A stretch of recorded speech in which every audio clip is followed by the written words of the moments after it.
Welcome to the ArmaniTalks YouTube channel. I'm your host, ArmaniTalks. In this channel, I'm covering communication skills for you to level up your way with the words, become much more articulate.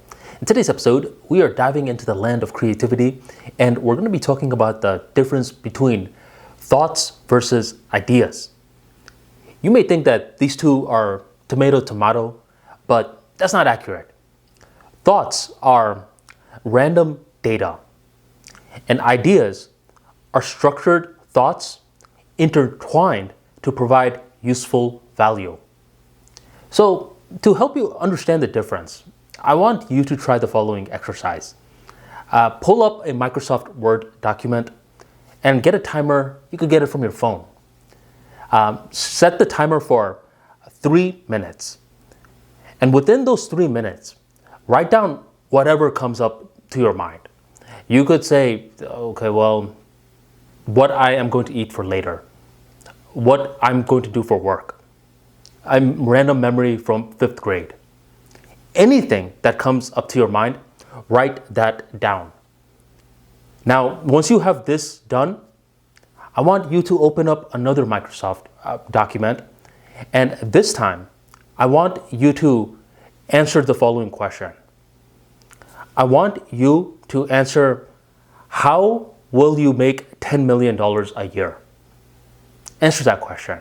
And this time, you are just going to get bullets, okay? You're not going to write out an essay or anything like that. You're just going to think of random ideas, okay? You're going to say, well, start a consulting business, start a Shopify store, rob a bank, rob 2 banks, okay? In this scenario, you are structuring ideas because you're interconnecting the thoughts in order to create useful value to someone, and in this scenario, that useful value is for yourself. This is exercise number 2. Now for the third exercise, what I want you to do is pull up another Microsoft Word document, and I want you to choose one bullet from exercise 2, where you are deciding how to make $10 million a year, and I want you to expand on this bullet. Write a minimum of 500 words on it on how you plan to execute this strategy. Let's say the bullet that you choose is rob 2 banks. How do you plan to do something like that, my friend?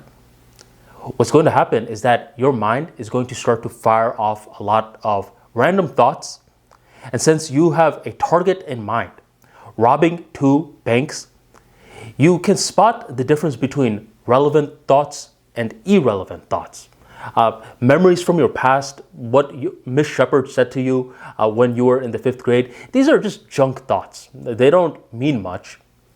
But you, potentially learning circuitry in one of your electrical engineering classes, that may be useful when you are robbing a bank. So when you have an idea, what happens is that you are capable of distinguishing irrelevant thoughts from relevant thoughts.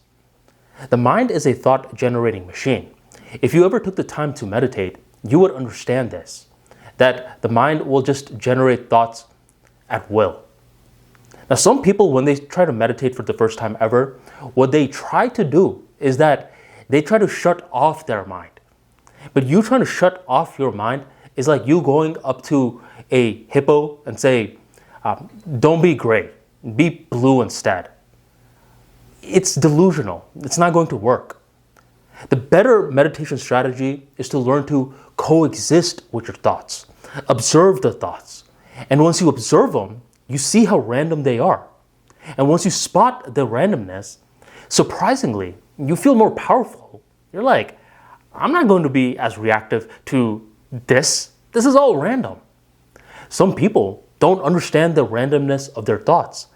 Therefore, when they get a thought, they react to their thought immediately without any strategic thought behind it. This is what we call impulsive. But after meditating for some time, you will notice that thoughts are all over the place. And even making an observation like this is a leap. Okay, that's a very big win. And many folks can stop right here. They can just understand my mind is a thought-generating machine, and it is going to just spout out thoughts all the time. But very few folks are going to graduate from thoughts to ideas. And the bridge between a thought and an idea, you could view it as a problem. When you have a problem to solve, now your mind is being warped in a different way to try to solve that problem. Once you have an idea, don't get too happy now. A lot of folks are like, well, I got my idea. I mean, where's my trophy? No trophy for you, champ, because ideas are not enough. Eventually, you have to get that idea and you got to test it out in the real world. Sometimes an idea will be a dud. Other times, the idea shows potential, but it needs some tweaks. And other times, the idea was a home run from the very get-go. Recap. The mind is a thought-generating machine. Thoughts are random data. Ideas are thoughts structured in a unique way to provide useful value. To graduate from just thinking thoughts to getting an idea, a problem is a must. Get that problem and solve that problem. And if you live life, you'll notice that problems are all around you. Thank you very much for joining the ArmaniTalks YouTube channel, and I'll catch you next time.